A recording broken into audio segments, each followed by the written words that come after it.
Serious, what secret could ruin your life? I'm roughly 5 years into a relationship and still have no idea if I want to marry the girl. This was me last year. 5 years in, she wanted to get engaged. She said I was the one. I wasn't sure. Because she was the only girlfriend I'd ever had.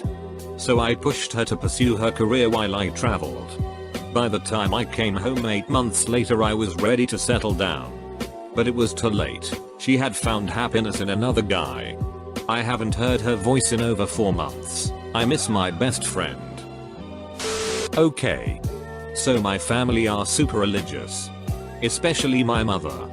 She wants me to be religious too. But I've become a bit disillusioned with religion. I know this would heal her. Simply for the fact that she's a refugee and her reliance on a higher power has gotten her through all of her struggles and strife without even a lick of PTSD. She's a single mother also, and I just admire her so much getting to where she has without any help.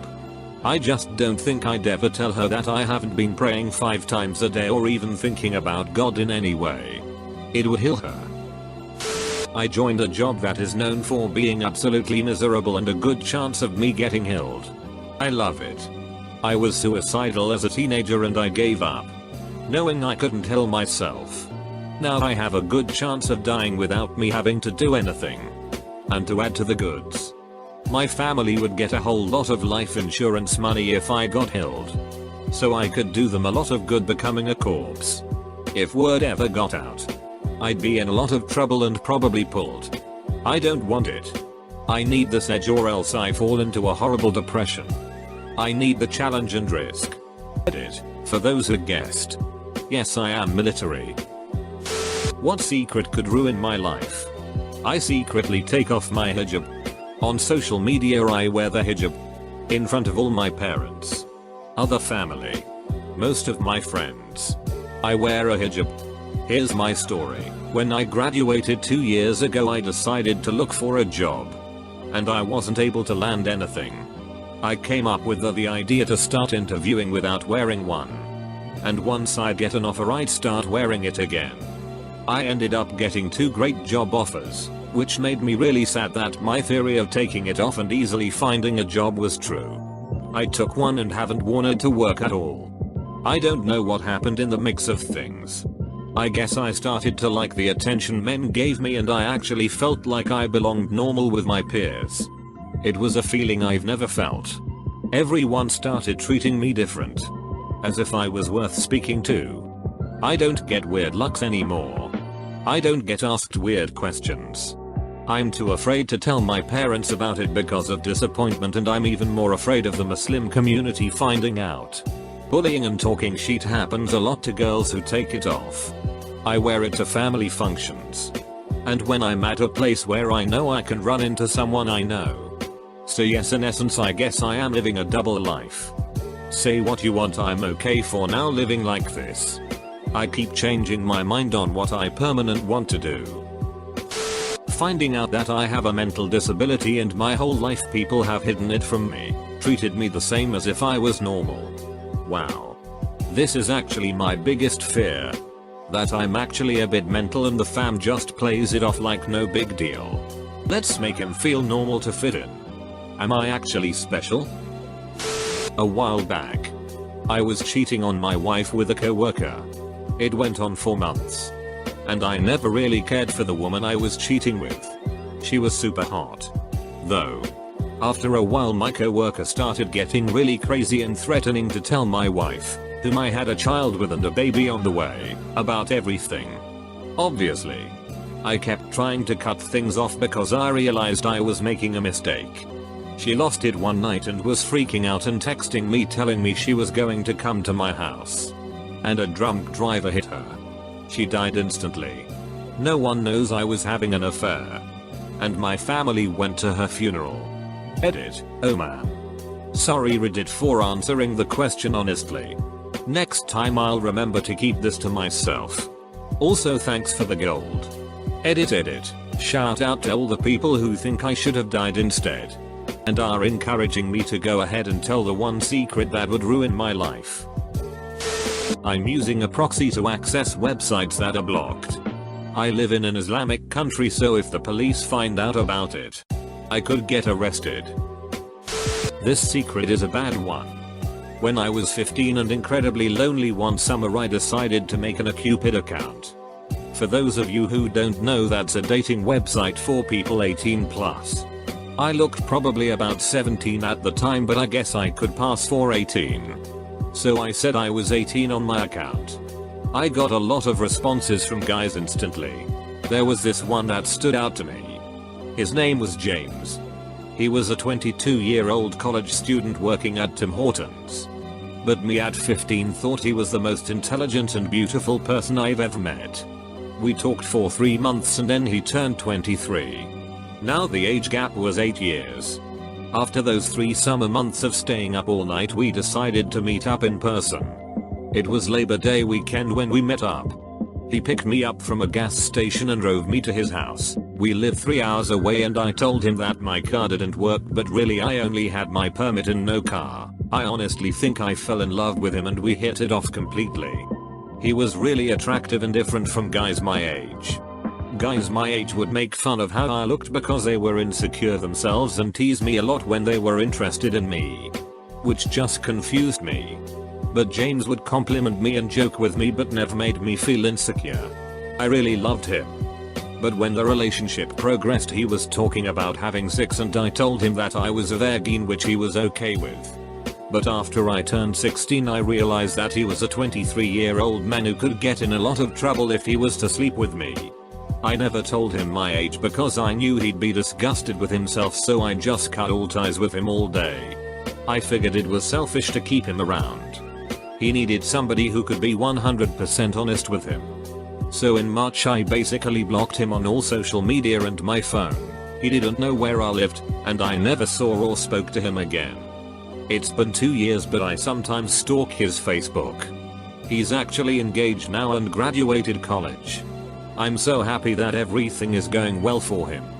I'm only 18 now, but I hope one day I'll find a guy who is as great as James. TLDR, I made an account on a dating website at 15 and formed a long relationship with a man who was 23, lying to him about my age. Edit, guys.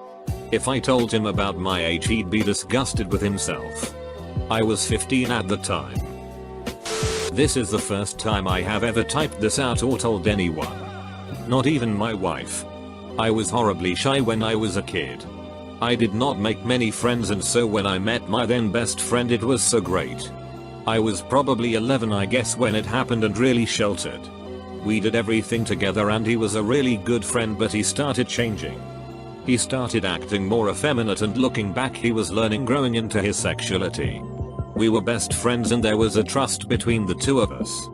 He started wanting to run around naked and look at me naked, and I was a late bloomer so I had no idea that this was sexually based. Thought it was just guy stuff.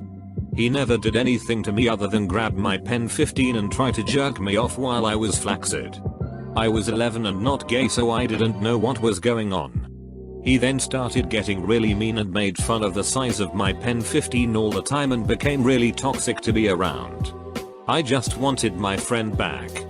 I quit hanging out with him and made other friends and blocked out what happened to me, but every now and then I remember and I almost feel like I was raped. I think it did a number to my confidence growing up. The only person I have slept with is my wife because I was always so worried about the size of my big dick.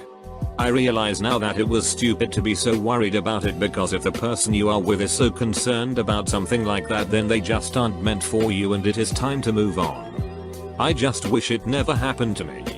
I know other stories here are way worse, but this is mine and it was traumatic to young me. Edit, I know this one hasn't blown up like other topics on here, but it was really cathartic to finally get it out. Thanks anyone for reading this. I forged my high school transcripts to get into university. I can't even think about the consequences to my actions if anyone were to ever find out. I'm 3 weeks shy of graduating with a degree in biology. You're an inspiration to delinquents like me everywhere. Good luck graduating. Here's the kicker, I'm graduating with honors. I smoke weed almost every day. I'm in line for a promotion and have been working hard to get it. If my boss found out, there's no way she would give it to me. She hates weed and is vocal about it. It wouldn't be so much the weed, just that I didn't tell her. Throw away. I have literally fabricated my entire life and identity. I am not who I say I am, and my backstory is not the one anyone knows. At any moment, I could be revealed, and that terrifies me. I didn't expect to build a life for myself under this identity. It was never supposed to last. Now I'm stuck. When I was about 5 years old, my sister, 2 years old, and I were in the backyard in a kiddie pool. When my mom went inside, I attempted to drown my sister. After I saw her lifeless, I realized that it was a big mistake. Pulled her out of the pool and called for my mom. Luckily she knew CPR and she was life flighted to the hospital. My mom thanked me for saving her, pulling her out of the pool. Next week was my birthday. The police, firefighters, paramedics came to my house to give me gifts and celebrate my birthday. To this day, 20 years later, I still think about it. I remember the day so vividly. Not a soul knows the real truth. The plain truth is that I can't deal with the pain of the disease. My daughters can't accept that I am so sick. My husband can't conceive of losing me, but I'm sick and I am going to die. And I'd be at peace if they could be okay without me. But I'm gonna miss my grandbabies. They are so lovely. Baby Teddy is so perfect. 2 years ago for 4 months I was an escort sugar baby. Money given to a mistress in my country is considered a gift and tax-free on her part. I needed the money badly. I hadn't eaten a proper 3 meals for a while and couldn't get work at all. My first week I made $2,000 for a weekend's work. I didn't hate it either. My main visitor was a nice enough person and a lot older than I was. He wasn't unattractive. It felt pretty empowering at the time too. I just had a weird breakup, in that he went to England and didn't tell me about it until he arrived. I figured after that if people were so intent on screwing me over I may as well make okay out of the deal too. It stopped because my grandfather passed away and I was asked to stay with my nana for a while to keep her company. It doesn't take long to lose contact with people. I don't regret it, I needed the money. Felt weirdly beautiful. And learned some things. But my field of study will most likely put me into work in a Catholic or otherwise religious school setting, and there aren't many men I imagine would be okay with that sort of past. I want to die. Not because anything bad has happened in my life, but because I am curious as to what would happen if I did it. I spend a lot of time learning about various regions' idea of what happens when you die. Purely because of how curious I am. I have never been diagnosed with anything and I doubt that I will ever heal myself ever to find out, but if I was ever told I was going to die I probably wouldn't be too bothered about, because I get to find out all I have ever wanted to know. Where do we go when we die? There is a super high possibility that I have a child. A girl I was with, who turned out to be crazy.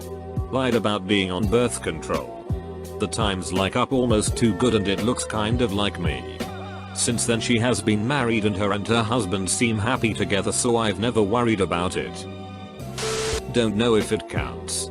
But when I was 15 I looked like a hybrid of McLovin and Napoleon Dynamite and was bullied by this mammoth fattest lineman at school. This kid easily weighed 3 times as much as me. But one day I got sick of his sheet. This day also happened to be the day before our final exam in world history.